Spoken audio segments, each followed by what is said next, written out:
Oxygen food and talk, তাই বাংলার ঘরে ঘরে মুখরোচক।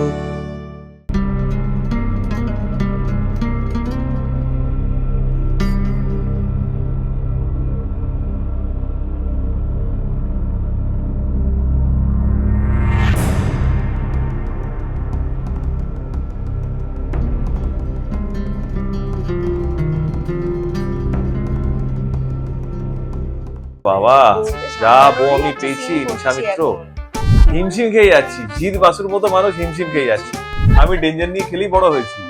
এবারে এটা আছি জোয়ারভাটার মেকআপ রুমে, আর আমাদের সঙ্গে রয়েছে সচরাচর যাদের দুজনকে পাওয়া যায় না একদম, তারা এখন আমাদের সঙ্গে রয়েছে রয়েছে জিৎ এবং নিশা, আপনাদের খুব ভালোবাসার এবং পছন্দের জুটি। কি বলবে, কি করছে নিশা এখন? কি করছি, চিৎকার করে গলা বসিয়ে ফেলেছি। হ্যাঁ, আর পলিটিক্যাল মানে রাজনীতি যেটা ন্যাচারাল আর কি, সেটাই হয়েছে। তো enjoying my character as always. আর সাথে তো পুলিশ বাবু আছেনই, আপনি বলুন, হিমশিম খাচ্ছে না? প্রথমে ছিল চোর পুলিশ, এখন আবার হয়েছে বউ আবার রাজনীতিবিদ হয়ে গেছে। তো রাজনীতি করতে করতে আমারই মাথা খারাপ করে দিচ্ছে। কত কত যে জিনিস আনকভার করার চেষ্টা করছি, আর আমি সেগুলোকে ঢেকে ঢেকেও পেরে উঠতে পারছি না। সবসময় বলেছি সত্যি কথা বলতে নেই, সত্যি কথাটা সুযোগ বুঝে বলতে হয়, কিছুতেই বুঝছি না। স্ট্র্যাটেজিটা ফলো করো, বর এত শেখাচ্ছে। পুলিশ তো প্রথমেই বিশ্বাস করবো? হ্যাঁ, তুমি তো বিশ্বাস রাজনীতিবিদদের তো আরো বেশি বিশ্বাস করতে নেই। অনেস্ট রাজনীতিবিদদের বিশ্বাস করতে হবে। হ্যাঁ, তো সেই অনেস্টটা খুঁজে পাওয়াটা তো মুশকিল। খুঁজতে হবে, চোখ অনেস্টের প্যারামিটার কি বলো, যে কাকে অনেস্ট বলবো? বাবা, নেক্সট কোয়েশ্চেন। বলতে পারছো না যে নিশা মিত্র, এই যে নেক্সট কোয়েশ্চেন। নেক্সট ও কোয়েশ্চেন। যাই না, বলি শ্রুতি না, শ্রুতি হলে আমার অসুবিধা হতো না, শ্রুতি হলে আমি একবারে বিশ্বাস করতাম, বাট নিশা মিত্র তো আলটিমেটলি মানে বোঝাই যাচ্ছে যে মানে শ্রুতি বেশি ভরসার। একদমই উচিত। একদমই একদমই।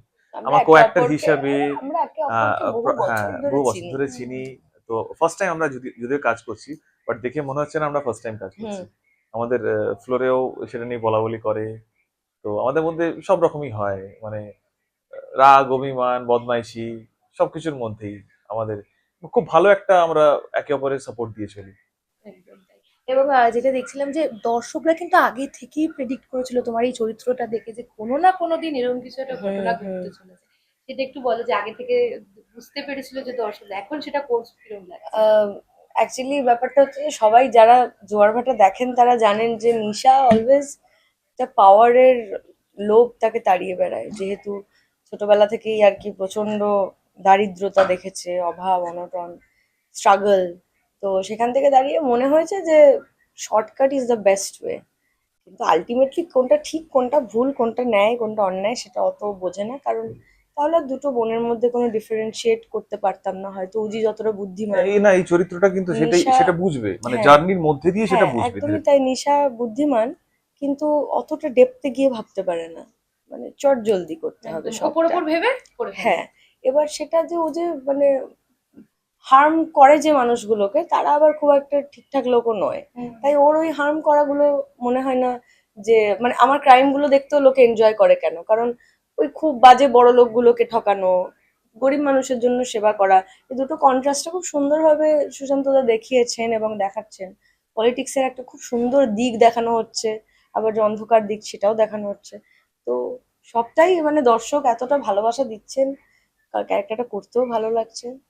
তো এইভাবেই জোয়ারভাটা চলছে। একটু আগে দেখছিলাম একটা অন্যরকম ট্র্যাক, এবং সেটাতেও কিন্তু নিশা মিত্র একদম গলা ফাটিয়ে প্রতিবাদ করেছে, যে শাস্তি চাই শাস্তি চাই। সেটা মানে নিজের বোনের দেওয়া, তবুও সেই ক্ষেত্রেও কিন্তু তুমি রেয়াত করছো না, মানে গলা ফাটিয়ে চিৎকার করছো, কিন্তু অ্যাজ ওয়েল অ্যাজ আমার এটা বোঝাও যাচ্ছে যে কোথাও গিয়ে তুমি এটা কি ইউজ করছো তোমার পলিটিক্যাল পয়েন্টটাকে, স্ট্যান্ড পয়েন্টটাকে ঠিক করার জন্য। সেটা একটু বলো, এই যে কন্ট্রাস্টটা, এইটা এই ট্র্যাকটা কতটা এনজয় করছো? হ্যাঁ মানে আহ, কি বলবো, মানে হয়তো যিনি ক্যারেক্টারটা লিখছেন তার জ্ঞান তো অনেক বেশি। তো আমি তো মানে উনি, আমি একটা কি বলবো, আমাকে যেটা বলা হচ্ছে আমি সেটা অত বিচার সেটাকে বিবেচনা ডেলিভার করছে। না করেই আমি সেটাকে ডেলিভার করছি। তো দর্শকের ওপরেই পুরোটা ছাড়া আছে, তারা কিভাবে নেবেন। আশা করি দর্শক সেটাকে সাপোর্টও করছেন, কারণ খুবই সমাজের বাস্তব দিকটাই জোয়ার ভাটায় দেখানো হয়। আর নিশা তো সব মানে প্রথম দিন থেকেই বড্ড বেশি মানে সত্যিটাকে দেখায়। তো ওই জন্যই যেটা আমার মনে হয় নিশা এই চরিত্রটা বেসিক্যালি ওর পলিটিক্যাল তো একটা টার্গেট আছে। এই এই বিষয়টার মাধ্যম দিয়ে যে ইভেন্টটা চলছে, এই যে একটা মৃত্যু ঘটনা, একটা নৃশংসভাবে মৃত্যু ঘটনা দেখা গেল, সেটাকে কেন্দ্র করে ও পাশাপাশি যেমন নিজের রাজনীতির টার্গেটটাকে ফুলফিল করছে, আবার কিন্তু ও নিজের বিচারও চাইছে, এটার যেন সঠিক বিচার হয় তারও প্রতিবাদে নেমে পড়েছে। তো একসাথে দুটো কাজই করছে, যতটুকু আমি বুঝতে পারছি। কিন্তু এর পেছনে ঘিরে যে আরো অনেক অন্যান্য রাজনৈতিক যে ষড়যন্ত্র আছে, সেটা থেকে ওকে বাঁচার জন্য মানে আমি চেষ্টা করছি, উজি চেষ্টা করছে। হ্যাঁ, তার কারণ হ্যাঁ। ওরা জানে যে পাভেল দোষী না, দোষী নয়, সেইটা আবার নিশা জানে না। সেটা নিশার কাছে এখন ক্লিয়ার নয়, তো সে কারণে তো ও চাইছে যে ও শাস্তি হোক। ওই যে ওপর ওপর দেখেছো সেটা ধীরে ধীরে হ্যাঁ, আনকাভার যেটা- হবে, যেটা সেটা ঋষির ক্ষেত্রে হয়েছিল যে আমি জানতাম যে আমার বাবাকে ঋষি ব্যানার্জি মেরেছে। এটা সিরিয়ালের একটা তো- জার্নি, ও যদি শুরুতেই হ্যাঁ, জেনে যায় হুম, তাহলে তো আর ওই গল্পটা এগোবে না। গল্পটা এগোবে না, মোচড়টাই থাকবে না, ওখানেই শেষ হয়ে যাবে।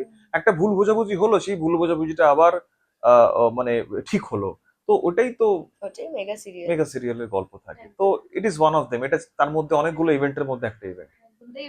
এইসব করেও কিন্তু বউকে সামলানো যাচ্ছে না, বউ কিন্তু হ্যাঁ একেবারে বাবা, বউকে যা সামলানোরই বউ আমি একটা পেয়েছি scene করছি নিশা মিত্র, এখন। যা বলো, কি তোমাকে ডেঞ্জারাস, কি বললে, কি বললে? হিমশিম খেয়ে যাচ্ছি, জিৎ বাসুর মতো মানুষ হিমশিম খেয়ে যাচ্ছে। তুমি আগে বুঝতে পারো নি সেটা? না, আগে এতটা ডেঞ্জারাস বুঝতে পারিনি। কি? ডেঞ্জারাস জেনেই কিন্তু বিয়ে করেছিল। হ্যাঁ মানে ও আমি নিজেও তো ডেঞ্জারাস। আমিও তো কি বলছো আমাকে? আমি ডেঞ্জার নিয়ে খেলেই বড় হয়েছি। তাহলে এবারে তুমি আমার মন এটা নিয়ে খেলেছো। এটা আমাকে সিরিয়ালে শেষ অব্দি শুনতে হবে। নিশা মিত্র দর্শক মন আমাকে নিয়ে বলে, খেলেছে। আরে আর বলো না, এবার দর্শক সত্যিকারে ভাবছে কিছু একটা ঘটছে যে আমি মন নিয়ে গেছি।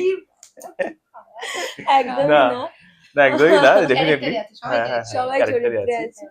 মানে আমি এমন বললো তুমি আমার মন আমি নিয়ে এই খেলেছো। জাস্টিফাই করতে করতে করতে করতে তো আমার মাথা খারাপ হয়ে গেছে। হ্যাঁ, যে আমি আর actually কতবার তোমার বলবো, ভালো চাই, আমি actually। ডায়লগে সিনে ডায়লগে ওকে বলেছি শাড়ি যে পরতে ইচ্ছে করছে না, বলছে তোমার শাড়ি পরতে ইচ্ছে করছে না, যাও যাও চেঞ্জ করে এসো। আরে ভাই নিজের কুছ তো বল यार, এই নিজের বাই দ্য ওয়ে আমাদের সিনে কি ডায়লগটা আছে শাড়ি পরতে ইচ্ছা করছে কিনা? চেঞ্জ করে দিয়েছে। হ্যাঁ, সে দেয়নি, ওর দেয় না? সিরে চলে গেছে। না, যেহেতু তুমি শাড়িটা পরে এসেছো, মেবি ও আর না, দেয়নি। ওটা আগের পার্ট। আমি যখন নেত্রীর লুকে ঢুকবো তখন বলছো তুমি যে তোমার ওই- শাড়ি পরতে তার ইচ্ছে মানে করছে ওই না, part যাও এখনো চেঞ্জ complete করে হয়নি, এসো। আচ্ছা। যেহেতু ওই লুকটায় আমার পরের সিন আছে, আচ্ছা, তাই আমরা পুরো তুমি ঢুকে গেছি যে ও। ওকে বেচারাকে না বসিয়ে আমাদের সিন রেখে- পেয়ে গেছি অলরেডি, তো হ্যাঁ, সিন সিনের পেয়ে গেলে জন্য আমাদের বুঝতেই পারছি খুব, হুম। তার একটু বলে এই যে সুন্দর করে সেজেছো, এটা বরের কি আবদার। বরের আবদার হুম। মেটানো। মানে সব কিন্তু সামলানো হচ্ছে, পলিটিক্স, মানে আমার বোন। সবথেকে বিশ্বাস করো জিৎ আর নিশাকে কেন এত বেশি আমার অ্যাজ অ্যান অডিয়েন্স খুব ভালো লাগে, যে এই ঝগড়া, এই ভাব এত হয়ে যায়। ভালোবাসা। আজকে ওকে আমি আঙুল তুলে কথা বলি বলে কয়েকটা ফ্যান পেজ থেকে আমাকে বলেছে যে তোমার মায়া হয় না ওর দিকে তাকে আঙুল তুলে কথা বলতে। তাহলে দেখো আবার- জিতকে লোকে ভালোবাসে চুপ কত। করো, দাঁড়াও, আরেকজন আমার সঙ্গে সঙ্গে বলেছে যে জিৎ যে ওর বিয়ের দিনকে ওরকম একটু ও দিয়েছিল। হো, তাকে আচ্ছা যে দর্শকদের এই জিৎকে আঙুল তুলে এই কথা ভুল বলে ভ্রান্তি মানে এই মিসআন্ডারস্ট্যান্ডিংটা আছে, সেটা শোনো। ক্লিয়ার করে দিই আবার। সবকিছু ঠিক আছে কিন্তু বিয়ের দিনটা কি ভেরি কিছুতেই আমাকে বলতে দেবে না, ও জাস্টিফাই করতে আমরা দেবে না বলতে আমাকে। চাই, আমরা জিতের ভার্সন আমার জাস্টিফাই কিছুতেই করতে দেবে না। সিনেও সিনেও বলেছি, ওকে সামনেও বলেছি, দর্শকদেরও বলেছি আমি, ওইটা বেসিক্যালি নিশাকে শুধরানোর জন্য করা হয়েছে।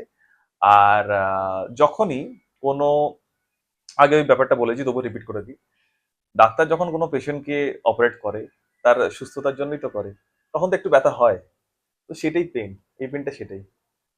দু লাইনে বুঝিয়ে দিয়েছে কেন আর এর থেকে বেশি আমি কি বলবো? কি বলবো? তারপর হাজারোবার আমি জাস্টিফাই করেছি, সিনেও বলেছি, তো ওর একটা মিসআন্ডারস্ট্যান্ডিং আছে, বাট ও বোঝেও, নিশা মিত্র বোঝেও যে হ্যাঁ জিৎ ভালোবাসে, কারণ বিভিন্ন যে ষড়যন্ত্র, কনস্পিরেসি বা খারাপ জিনিস থেকে যে ওকে দূরে রাখতে চাই, সেটা বুঝি, সেটা নিশা বোঝে, ভালোবাসাটা বোঝে, বাট সামহাও কোথাও ওই ঘটনাটির জন্য হন্ট করে সব সময়। হ্যাঁ বিশ্বাসটা অত চট করে আসে না। করেও আবার ভেঙে যায়, করে ভেঙে বিশ্বাস যায়। করেও আবার ভেঙে যায়। খুব কমপ্লিকেটেড। কমপ্লিকেটেড লাভ ভালো, স্টোরি। দর্শক তো এটাই পছন্দ করছে। দর্শক বলেন যে মানে ন্যাচারাল লাভ স্টোরি তো অনেক দেখি, যে যেটা স্বাভাবিকভাবে আমরা দেখতে পাই, কিন্তু এটা একটা অদ্ভুত কেমিস্ট্রি, অদ্ভুত না, কেমিস্ট্রি। এটা এই ফিডব্যাক আমি তো আগেও তো প্রচুর এরকম করেছি, ওটা অনেক সাদামাটা গল্প, অন্যরকম একটা লাভ স্টোরি বা কাপলের স্টোরি, বাট এটা কমপ্লিটলি আলাদা, মানে টক ঝাল মিষ্টি, মানে ভালো রকমই টক ঝাল মিষ্টি, মানে টক ঝাল মিষ্টি রেটটা ইন্টেন্সিটিটা বেশ ভালো। টেলিভিশনে আমি যতদিন ধরে ধারাবাহিক দেখছি আর কি, আমি তো কখনো পুলিশ আর ক্রিমিনালের প্রেম এইরকম দেখিনি। প্রেম দেখিনি, না না, তো সেটার জন্যই বোধহয় দর্শক প্রথমবারের একটা আলাদা উন্মাদনা একটা থাকে, আলাদা সেটার স্বাদ, জন্যই একটা বোধহয় আলাদা মানুষ টেস্ট। এতটা ভালোবাসছেন। একদম। আর খুব কিন্তু তোমাদের মানে সিন গুলো নিয়ে এডিটস বলো এবং হ্যাঁ। শ্রুতিদি সেগুলো খুব প্রেস করে আমি হ্যাঁ দেখি। করি, ওরা বেচারা রাত জেগে জেগে কত খাটাখাটনি ট্রু করে। ট্রু ট্রু মানে ফ্যান্সদেরকেও আমি সেগুলো অনেক ওকে অনেক পাঠাইও। থ্যাঙ্কস, আমাদের তরফ থেকে অনেক অনেক থ্যাঙ্কস অনেক যে ধন্যবাদ। আমাদেরকে এত ভালোবাসা দিচ্ছে, দর্শকরা এত ভালোবাসা দিচ্ছে, এতবার করে দেখতে চাইছে আমাদের সিনস গুলো, বা আরো নতুন নতুন সিন তারা অপেক্ষায় আছে। হ্যাঁ আমরা তো আজকে যে সিনটা যেরকম ইন্টারেস্টিং হ্যাঁ, এটা বলবো না, শুনেছি। এটা খুব এটা এটা interesting এটা এটার জন্য অপেক্ষা করতে হবে, হয়তো আজকে বা আগামীকাল হয়তো এটা রিকাস্ট হবে। আগামীকাল মানে আজকে। বোঝাই যাচ্ছে খুব সিনের তারা এবং আরো অনেকজন রয়েছে। আর শেষ করবো, শেষে বললো যে দর্শকরা এত ভালোবাসা দিচ্ছে, যেটা তোমরা বললে এই যে এরকম একটা অন্যরকম গল্প এবং সেটা বাংলা টেলিভিশনের প্রথম, যেটা তোমরা বললে, সব মিলিয়ে দর্শকদেরকে শেষে কি বলে শেষ করবে? দর্শকদের একটাই কথা বলবো যে আপনাদেরকে ধন্যবাদ দেওয়ার মতো আর মানে নতুন করে আর কোনো কোনো ভাষা নেই। ভাষা পাই না। আপনারা যেভাবে শুরু থেকে পাশে আছেন, প্রথমে নিশার পাশে ছিলেন, জিতের পাশে ছিলেন, এখন নিশা, জিৎ, গোটা জোয়ার ভাটার প্রত্যেকের পাশে যেভাবে আছেন, আর আমাদের জুটিটাকে এত তাড়াতাড়ি এত সফল করে দেওয়ার জন্য অনেক ধন্যবাদ। আমরা সত্যি আপ্লুত আপনাদের ভালোবাসাতে। গোটা জোয়ারভাটা সিরিয়ালের পাশে থাকার জন্য, এত সুন্দরভাবে সাপোর্ট দেওয়ার জন্য, ভালোবাসা দেওয়ার জন্য অনেক অনেক কৃতজ্ঞ আমরা। আর আগামী দিনে আরো নতুন নতুন চমক আসছে, তো তাতে আশা করি দর্শকদের আরো ভালোবাসাটা আরো বাড়বে। আমরা চাই যে জিৎ এবার বুক একটু সামলাতে পারো। হ্যাঁ, হ্যাঁ আমিও বাবা, চাইছি। আপনারা আশীর্বাদ করুন যেন সামলাতে পারি ওকে। মানে কোথায় আমি একটুখানি ইয়েতে যাব, বিচার কি বলে ওগুলোকে বলো, কি মঞ্চ হয় ডেস্টিনেশন, না? না না, তাহলে কি বক্তৃতা, সভার হ্যাঁ বক্তৃতা সভায় মঞ্চ, যাব, হ্যাঁ সভায় যাব, বক্তৃতা মঞ্চ। সেখানে বেশ একটা সুন্দরভাবে বডিগার্ড হয়ে দাঁড়াবে, আমি বক্তৃতা দেব, পাহারা দেবে ও, এই কত ব্যাপারগুলো শখ, কত শখ। এইগুলো আমি আরে সে imagine মঞ্চে দিই বা না দিই, সারাক্ষণ তো এমনি পাহারা দিতে ওই হয়। পাহারা নয়, পিছে থেকে পাহারা নয়, ওই পাহারা নয়, এটা আমি- হচ্ছে পাশে আছি আমি। হ্যাঁ, সবাই দেখবে যে দেখছেন তো আপনার বইয়ের শখ দেখছেন তো? ডিমান্ড, আচ্ছা ঠিক আছে, সেটা পূর্ণ, সেটা পূর্ণ হবে, চিন্তা নেই। তবে তো সেটাও সেটাও দিয়েছে, পূর্ণ হবে। সেটাও পূর্ণ হবে। হ্যাঁ, সেটাও হয়ে যাবে। চলো প্লিজ ম্যাম। আলটিমেটলি তো বউ, আলটিমেটলি তো বউ, ভালো তো বাসি। একদম একদম। তো ঠিক আছে, বইয়ের জন্য এটা করতেই পারি। আমাদের ফ্যানরা পেতেই খুশি যে তুমি মুখ ফুটে Thank অফ you. স্ক্রিন অন্তত স্বীকার করলে যে ভালো তো বাসি, ভালো তো বাসি। আর নিশাও কিন্তু ভালোবাসে। আরে বলছি তো, ভালো না বাসলে নিশা মিত্র অত বড় একটা মানে বিচার চাইতে কি ওরকম একটা ক্যান্ডেল মার্চ করে এসে বর নাকি বলেছে শাড়ি পরতে বলে শাড়ি পরছে, এটা হয় কোনোদিনও? ভালোবাসা না আছে। থাকলে এটা তো হতোই। হ্যাঁ, কিন্তু মানে ওর মনে, জিতের মনে হয়তো কোথাও আছে যে না নিশা ভালোবাসে না, যদি ভালোবাসতো আমার দিকটা বুঝতো। এই নিয়েই চলছে, দিব্যি দৌড়াচ্ছে। Thank you, thank you, Thank thank you, you so thank you. Much, thank you.